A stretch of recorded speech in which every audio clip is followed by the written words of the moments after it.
Hello all, இன்னைக்கு காலைல தான் சென்னைக்கு வந்தோம். ஸோ எழுந்திரிச்சதே லேட்டு, மணி 8 ஆகிடுச்சு. சரின்னு அவசர அவசரமாக குளிச்சுட்டு ஆஃபீஸ் கிளம்பி போயாச்சு. பிரேக்ஃபாஸ்ட்டும் லஞ்சும் வந்து ஆஃபீஸ்லேயே சாப்பிட்டுக்கலாம், ஈவினிங் வந்து டின்னர் செஞ்சுக்கலாம் அப்படின்னு. ஈவினிங் ஆஃபீஸ் விட்டு வந்தோடனே கொஞ்சம் ஊர்லேருந்து எடுத்துகிட்டு வந்த திங்ஸ்லாம் அந்த இடத்துல அரேஞ்ச் பண்ணிட்டு வீட்டை க்ளீன் பண்ணுறதுக்கே டைம் ஆகிடுச்சு. தென் ஒரு 8 மணிக்கு மேலே வந்துட்டு ராகி சேமியா செஞ்சேன்.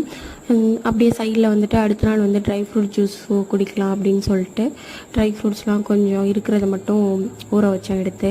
எனக்கு வந்து ராகி சேமியா வந்து தேங்காய் சர்க்கரை போட்டு சாப்பிட்டா தான் பிடிக்கும். நான் என் ஹஸ்பண்டுக்கு போய் சாப்பிட்டா பிடிக்காது. ஸோ அவங்க கொஞ்சம் காரமாக கேட்டாங்க. அதனால அவங்களுக்கு வெங்காயம் பச்சை மிளகா போட்டு சேமியா வந்ததுக்கப்புறம் தாளித்து வச்சுட்டேன். சரி, வெறுதாக சேமியா சாப்பிட்டா ட்ரையாக இருக்குதுன்னு சொல்லுவாங்க. தோசையே கூட இட்லி பிடிக்க சாப்பிட மாட்டாங்க, சட்னி தான் கேட்பாங்க. ஸோ அதனால் வந்து கோகோனட் சட்னி, அவங்களுக்கு சேமியாவும் கோகோனட் சட்னி செஞ்சேன். எனக்கு கொஞ்சம் இனிப்பும் செஞ்சு எடுத்து வச்சுட்டேன். அவங்க கொஞ்சம் வரும்போது பாஸ்தா வாங்கிட்டு வந்திருந்தாங்க. அதுலேயும்